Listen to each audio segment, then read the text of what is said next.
तो दोस्तों, मैं हूँ प्रोफेसर आर अग्रवाल और मेरे चैनल पिन पेपर एजुकेशन में आप सभी का स्वागत है।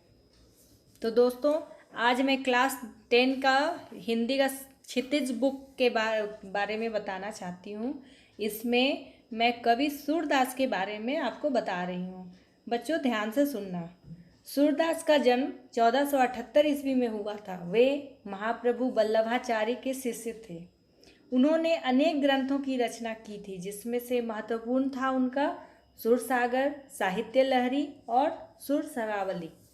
सूरदास की कविताओं में खेतीबाड़ी, पशुपालन करने वाले भारतीय समाज का चित्रण अधिक होता था, यानी वो ग्रामीण परिवेश का चित्रण अधिक किया करते थे। वे वात्सल्य और श्रृंगार के श्रेष्ठ कवि माने जाते थे। उनकी कविता में ब्रज भाषा का चित्रण किया गया है।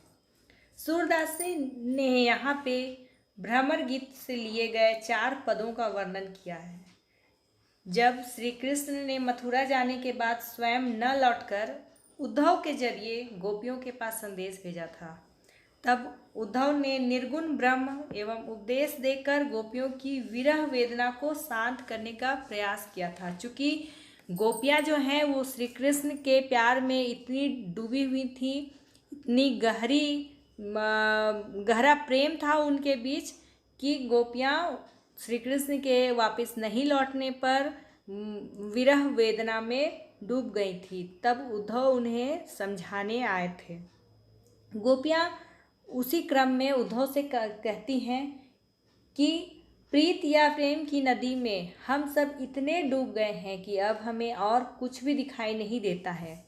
सूरदास गोपियों के प्यार की, उनके अनुराग को इतना गहरा बताते हैं कि जिस प्रकार गुड़ में चींटी चिपक जाती है तो फिर उससे अलग नहीं हो पाती, ठीक उसी प्रकार गोपियाँ भी श्री कृष्ण के प्यार को भुला नहीं पा रही थी। तो जब उद्धव गोपियों को समझाने आए थे, उसी समय एक भौरा भी वहाँ पे था। तो गोपियाँ उसी भौरे को निशाना करते हुए उद्धव पे अपने कमेंट्स दे रही थी, यानी कि वो सुना उद्धव को रही थी और बात कर रही थी भौरे से। तो हम आगे देखते हैं कि इसमें 4 पदों में से पहला पद क्या है। पद 1 बच्चों तुम देख रहे हो, इसमें क्या है? उद्धव तुम हो अति बड़भागी, अपरस रहत स्नेह तगाते, नाहिन मन अनुरागी, पुरयिनी पात रहत जल भीतर, तारस देह न तागी, ज्यों जल माहम तेल की गागरी, बूंद न ताको लागी, प्रीति नदी में पाऊँ न बोरैयो, दृष्टि न रूप परागी, सूरदास अबला हम भौरी, गुर चाटी ज्यों पागी। इसका अर्थ क्या है ये मैं आपको बता रही हूँ, समझा रही हूँ, आप ध्यान से समझो। प्रस्तुत पंक्तियों में कवि सूरदास गोपियों की विरह वेदना की अभिव्यक्ति करते हुए कहते हैं कि जब श्री कृष्ण के मथुरा से वापस न लौटने की खबर लेकर उद्धव गोपियों के पास आते हैं, तब गोपियाँ उन्हें कहती हैं कि उद्धव तुम तो बड़े ही भाग्यशाली यानी बड़भागी हो, जो श्री कृष्ण से मिलकर आ रहे हो। तुम उनके साथ रहकर भी स्नेह रस में नहीं डूबे हो, तुम्हारे मन में प्यार की भावना नहीं है।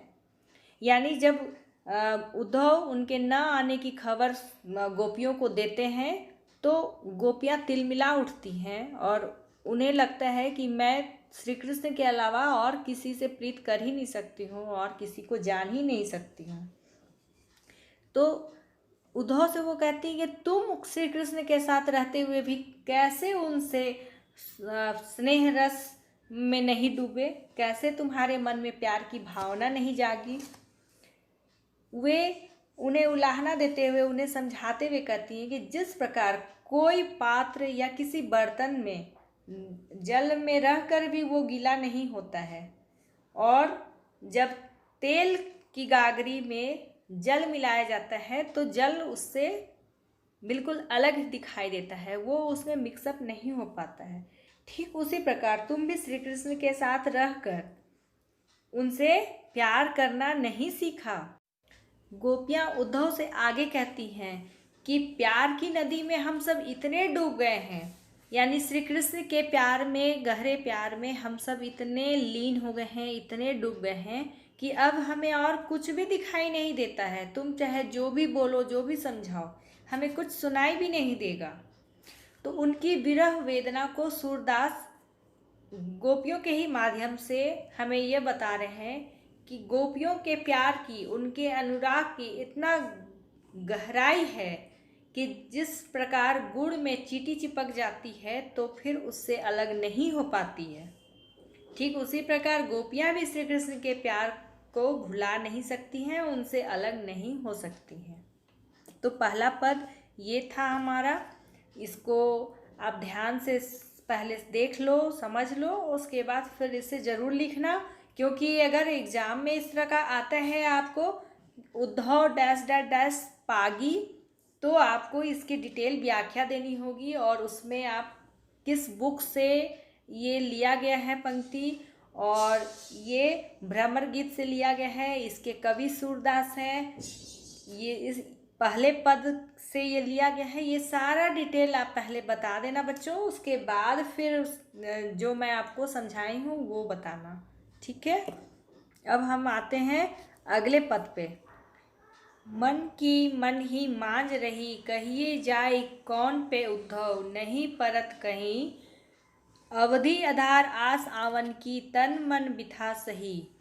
अब इन जोग संदेशनी, सुनी सुनी बिरहिनी बिरह दही, चाहती होती गुहारी जितही तय, उत्तय धार वही। सूरदास अब धीर धरही क्यों, मर्यादा न लही। तो प्रस्तुत पंक्तियों में कवि सूरदास गोपियों के माध्यम से बताते हैं कि गोपियाँ उद्धव को अपनी पीड़ा सुनाते हुए कहती हैं कि हमारा प्यार तो हमारे मन में ही रह गया, हम कहाँ जाएं, किससे बताएं, हमें तो उनके बगैर यानी श्री कृष्ण के बगैर कहीं चैन ही नहीं मिल रहा है। वे कहती हैं कि जब से श्री कृष्ण गए हैं मथुरा से, तब से हम एक एक पल उनके आने की राह देख रही हैं, हमें तो अपने तन मन की भी सुध नहीं है। अब उद्धव के इस संदेश को सुनकर हम बिरहिनियाँ यानी गोपियाँ श्री कृष्ण से अलग कैसे रहें। विरह का दुख यानी श्री कृष्ण से, कान्हा से अलग होने का दुख हमसे सहा नहीं जा रहा है। हम अपनी गुहार या अर्जी लेकर किसके पास जाएं? हमारे गुहार सुनने वाले तो हमसे दूर चले गए हैं और तुम तो बस उनका संदेश लेकर के आ गए हो। तो हम अपनी अर्जी, अपनी व्यथा किसको सुनाएं, किसके पास अपनी गुहार लगाएं। कवि सूरदास गोपियों के इस विरह वेदना को दर्शाते हुए कहते हैं कि वे धीरज कैसे धरे जब उनके कान्हा ही यहाँ पे नहीं है। बच्चों, अब इसका जो तीसरा पद है और चौथा पद है वो मैं नेक्स्ट वीडियो में डाल दूँगी, आप ज़रूर देखना।